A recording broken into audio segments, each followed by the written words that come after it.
Assalamualaikum warahmatullahi wabarakatuh. My name is Siti Nurhalifa. I will explain about constituent tests. Constituent tests divided into 5. The first is movement. Movement is a type of test used to check if a group of words or constituents can be moved to the beginning of a sentence for emphasis or focus. It's commonly used in English to highlight the topic of a sentence. This test is specifically used for adverb of time and place in the form of NP or PP. First example, the students finished the assignment in the library. If converted to movement, it becomes in the library the student finished the assignment. The next example, my younger brother bought a new bicycle yesterday. If converted to movement, it becomes yesterday my younger brother bought a new bicycle. The last example is the teacher gave the students useful advice. If converted to movement, it becomes useful advice the teacher gave the students. Next is sentence fragment test. What is sentence fragment test? The sentence fragment test checks if a group of words or a potential constituent can stand alone as a grammatically acceptable answer to a question. If the phrase can work as a complete response, it is likely a constituent. Sentence fragment it is used to answer WH question. For example, where did the student study? In the library. What did my younger brother buy? A new bicycle. And the last is, when did the teacher give the student useful advice? The answer is yesterday. Warahmatullahi wabarakatuh. Perkenalkan, nama saya Ikmi Salsabila. My ID number is A121232219. In this video, I want to explain about the coordinator test and the admissibility test. In this paper, I have 3 examples for the coordinator test and 2 examples for admissibility test.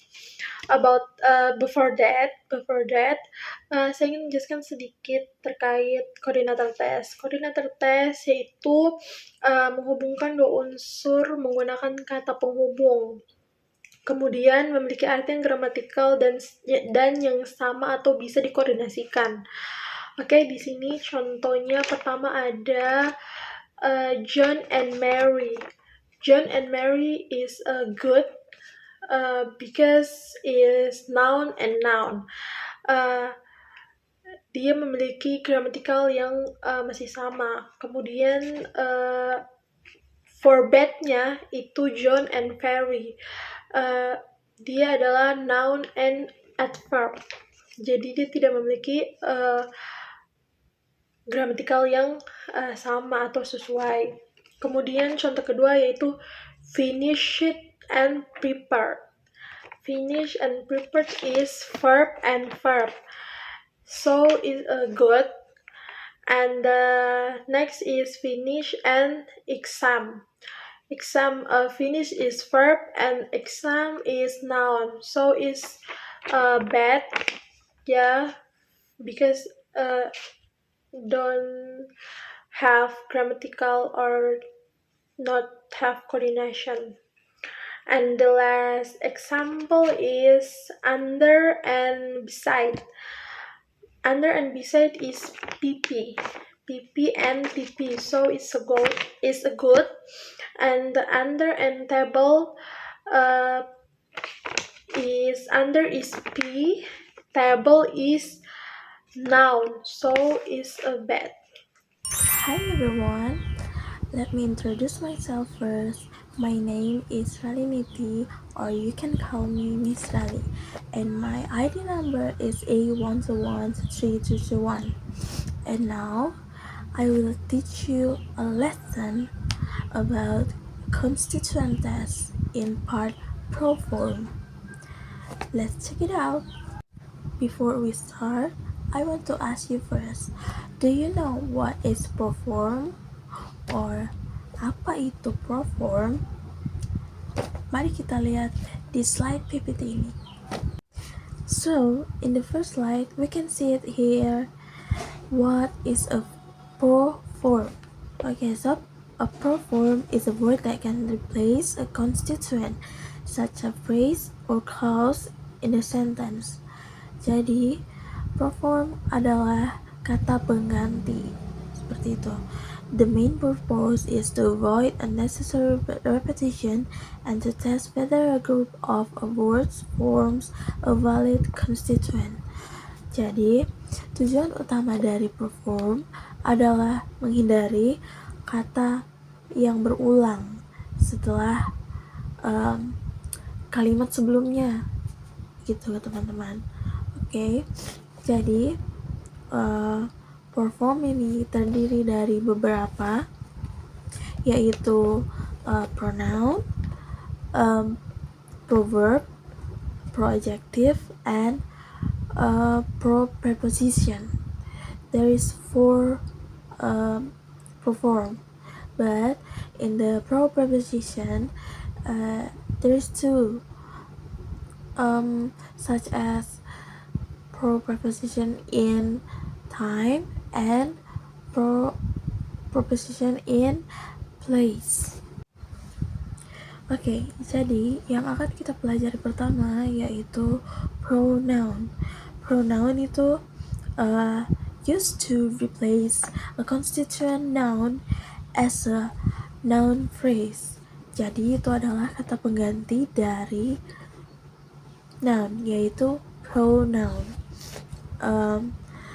As we can see in the slide, this is the commonly use of pronouns. Ada he, she, it, they, him, her, they, them. Atau kita bisa, kadang kita sebutnya I, you, they, we. And we can add she, he, and it. Itu termaksud subject pronoun. Ada lagi yang namanya object pronoun. Object pronoun itu seperti me, you, them, us, her, him, dan it. Oke, jadi dari contoh yang di atas kita bisa lihat kalimat the smart student read a book. Proformnya diganti jadi she read a book. Jadi yang diganti hanyalah kata nounnya. Karena nounnya di sini ini smart student, the smart student, jadi diganti ke she.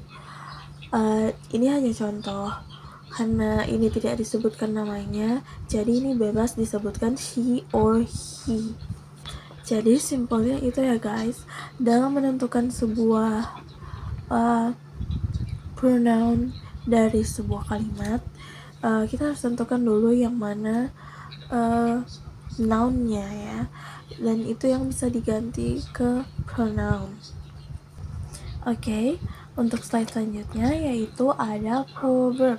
Berbeda dengan pronoun, proverb ini adalah kata kerja, sedangkan pronoun adalah kata benda, benda hidup dan benda mati.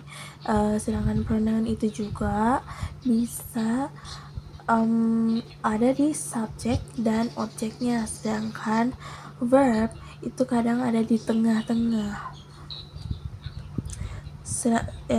Dari yang kita bisa lihat di slide ini, ada contoh katanya yang sering digunakan dari proverb adalah do, does, did, and so on and so on. Oke, mari kita lihat contoh kalimatnya.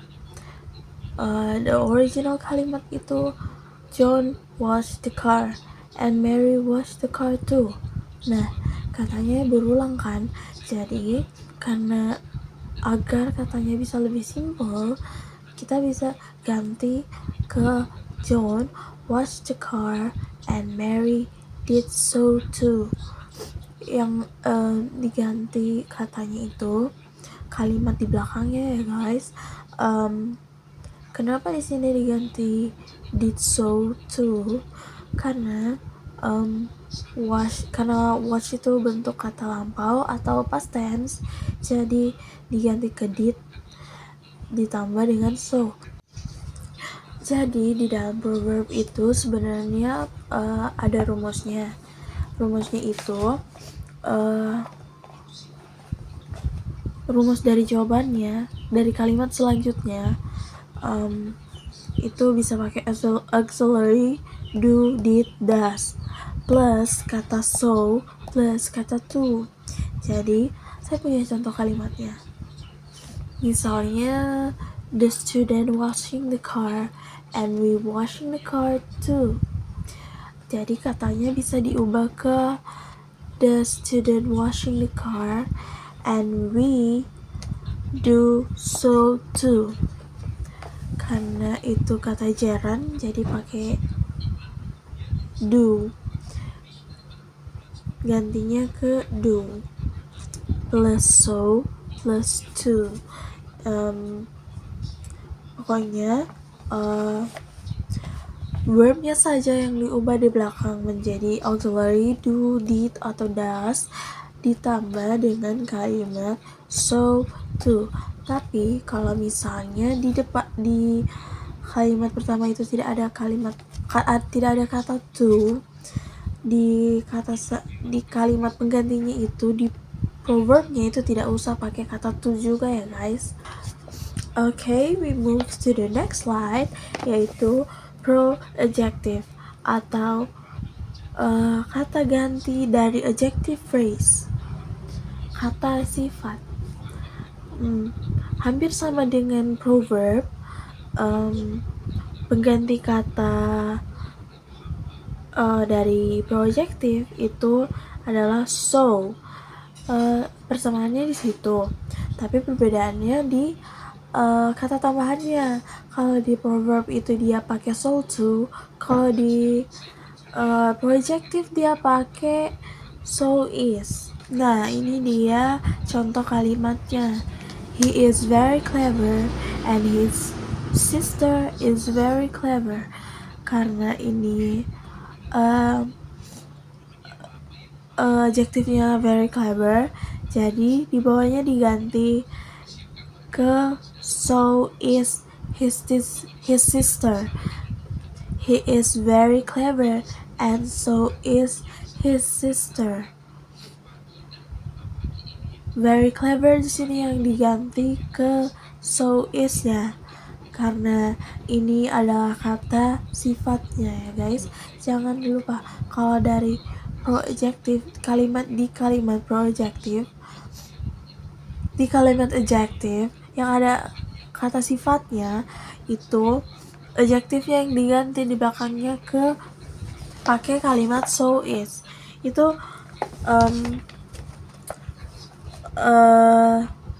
rumusnya sama saja kayak proverb tadi, pakai auxiliary do, did, does plus so, tapi di belakangnya itu bukan plus to tapi plus is, jadi so is. Oke, gampang kan guys? Itu cuma ganti kalimat setelah conjunctionnya.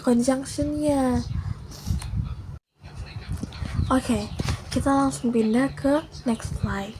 Next slide itu ada pro PP. Apa itu pro PP? Pro PP itu adalah pro preposition phrase. Jadi kata preposition yang ada di dalam sini yang harus kita replace atau ganti.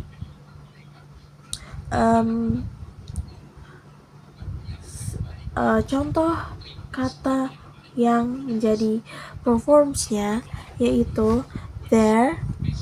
Di sini contohnya cuma there ya guys, tapi ada kalimat lain kita bisa pakai here and nowhere. Tapi kalimat yang kita akan baca kali ini yaitu cuma pakai kata there. Nah, berbeda dengan sebelum-sebelumnya, dengan program sebelum-sebelumnya, ini agak berbeda sedikit. karena ini adalah preposition, jadi pakai kata there. Tapi ini hanya untuk preposition of place ya guys, hanya untuk kalimat preposition tempat, kata tempat. Ini kita baca kalimatnya ya. I accidentally left my keys on the table. Yang mana kata tempatnya on the table yang digaris bawahi warna kuning ini. Jadi proverbnya yaitu I accidentally left my keys there. Nah, kalau dari proverb dan projective itu dia setelah conjunction, kalau ini sama seperti pronoun, walaupun hanya kalimat pendek itu bisa langsung diganti. Nah, kita pindah ke slide selanjutnya lagi karena ini sama preposition phrase juga, tapi ini bedanya di kalau yang tadi itu place, tempat, yang sekarang ini adalah time. Preposition phrase of time. Contoh dari kata dari proverbsnya yaitu ada then dan now. Tapi yang hanya kita kasih lihat di sini yaitu contoh then ya guys. Mari kita lihat contoh kalimatnya.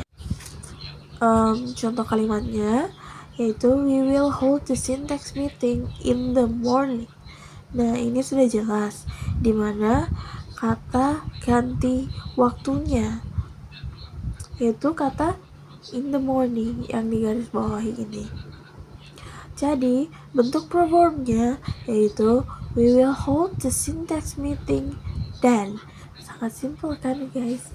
Jadi kalau misalnya kalian dapat kalimat preposition place or time, just remember about there and then. Jangan sampai tertukar. Place itu there and time itu then. Oke, cukup sekian penjelasan tentang program dari saya. Sekian dan terima kasih. Bye-bye. The last material is the omiscibility test. I have 2 examples for this material. Before that, I want to explain about the omiscibility test. Omiscibility test adalah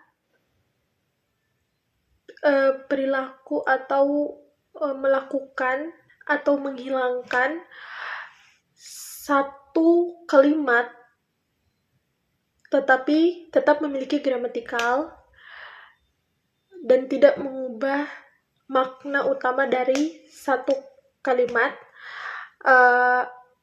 yang hanya menghilangkan informasi tambahan saja. The example is she bought a dress with red flowers and berubah menjadi she bought a dress. So yang dihilangkan di sini adalah with red flowers, alias pipinya dihilangkan, jadi dia berubah menjadi she bought a dress karena hanya memberikan atau mengartikan kalimat utama saja dan tidak merubah kalimat lainnya. Kemudian kata kedua atau contoh kedua adalah the boy very excited open the gift and berubah menjadi the boy open the gift. Di kalimat ini yang dihilangkan adalah very excited atau AP-nya karena yang menerangkan atau kalimat utama atau makna utama dari kalimat ini yaitu the boy open the gift gitu. The boy open the gift. Okay, I think that's all from me. Thank you.